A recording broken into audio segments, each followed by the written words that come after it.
And you're gonna fail, and you're gonna fail, and you're gonna fail, and you're gonna fail, and then you're gonna win.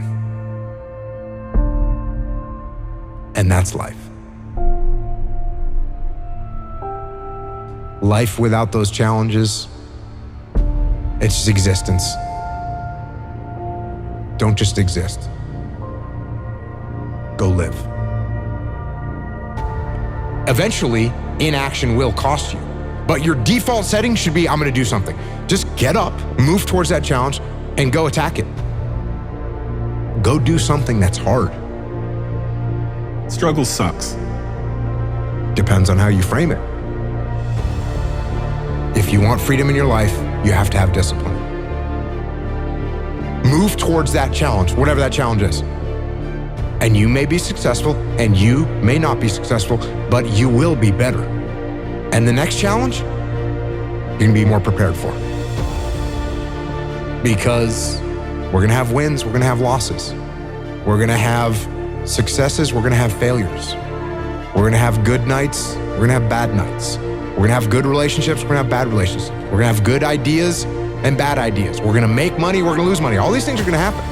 And if you oscillate emotionally up and down drastically, it's gonna be problematic. Embrace those emotions, but don't let those emotions embrace you. Keep pushing through things that suck. This is a very difficult thing to do because it hurts. I'm gonna go forward, I'm not gonna quit, so I'm gonna go forward, bring it on. When you talk to people that went to SEAL training that didn't make it, most of the time, it's some reason. There's a medical reason, there's a family problem. There's very few people that look at you and say, oh, I quit because it sucked, which is what happens to the vast majority of people. The vast majority of people that don't make it through SEAL training, they didn't make it through because they quit. Your excuses will destroy you and take everything that you ever wanted from you if you let them. When your excuses make you feel a little bit better about the fact that you didn't execute on what you needed to execute on, then they can make you feel better, but they're not helping you. They're not helping you at all. This went wrong, this failed, didn't accomplish this, and it's not the fault of my boss, it's not the fault of my girlfriend, it's not the fault of my parents, it's not the fault of the weather, it's my fault. And I'm gonna take ownership of it and I'm gonna fix it. That's what extreme ownership is.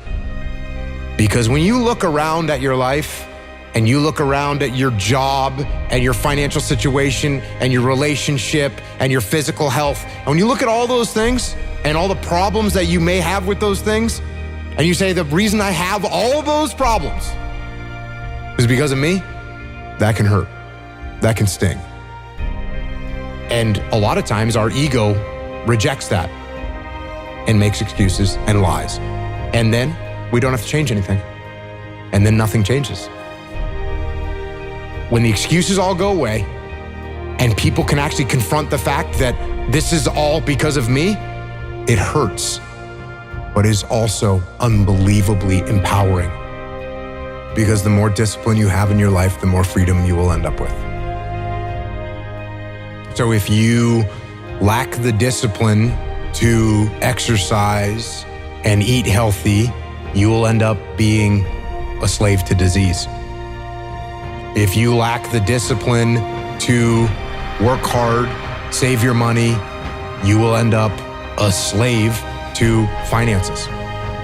If you lack the discipline to manage your time correctly, you will end up with no free time. If you have self-discipline, if you have the discipline to save your money and work hard and invest your money properly, if you have the discipline to manage your time correctly and not waste a bunch of time, if you have the discipline to exercise and eat healthy, you will end up with freedom. And you're gonna start to progress in every aspect of your life. And you'll see that if you have that kind of discipline right now, you're gonna end up with freedom. If you have discipline, you will attain freedom. Go try and accomplish something that's hard. You may win, you may lose, you may succeed, you may fail.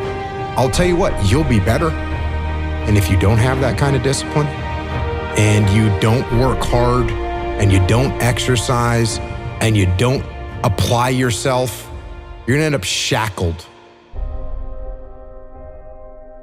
So if you're in the woods and you don't know where to go, start walking. You gotta start walking because the perspective's not gonna change. You have to start moving forward. But standing there lost and not doing anything is just waiting to die, waiting to starve to death. Don't let that happen. I think it's really important because as men, we get conflicting messages about emotion and how to express it and what that looks like. And there's a lot of men struggling right now. Every human faces challenges and you don't know what they've been through. Suppressing them isn't gonna help, and nor is letting them run your life. Because you're sad, now you're gonna make a bunch of bad decisions because you're sad. No, it doesn't work like that. It doesn't work like that. You're sad, okay. You get emotional sometimes, okay. Got it. Now, get control of your emotions and carry on with your life. And sometimes you're gonna get hit with those waves.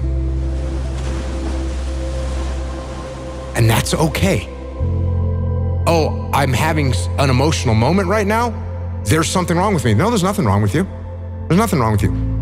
The other extreme is, oh, I'm letting my emotions run my life and I'm making a bunch of bad decisions. And my excuse is, well, I lost some friends or I had this traumatic experience happen to me. That's why I'm doing, that's just an excuse. And it's a very easy excuse. Guess what? It's time to carry on. Remember, don't dwell. I'm in control. This is my life. If you are in the problem, you won't see the solution to the problem. Take a step back, detach from the chaos, detach from the mayhem, detach from your emotions, detach from your ego, and be able to assess the best way to execute. That is the job of a leader. If you take any trait of a human being and you take it to an extreme, masculine or feminine or otherwise, you take it to an extreme, it's going to be a problem. Is it good to have no emotions whatsoever? No, that's called a sociopath. Is it good to let your emotions run your life and make your decisions based on your emotions? No, that's not good either. What do we want to be as a human, as a man? We want to be balanced. It's much easier to be extreme. It's much easier to say, oh, no emotions, cool, and turn them off. That's easier. Or a total emotion mayhem, that's easier. It's harder to find balance. It's harder to find balance in business. It's harder to find balance in life. It's hard to find balance, but you have to be balanced. Because what I want is for the team to win. So be balanced. You're gonna be okay.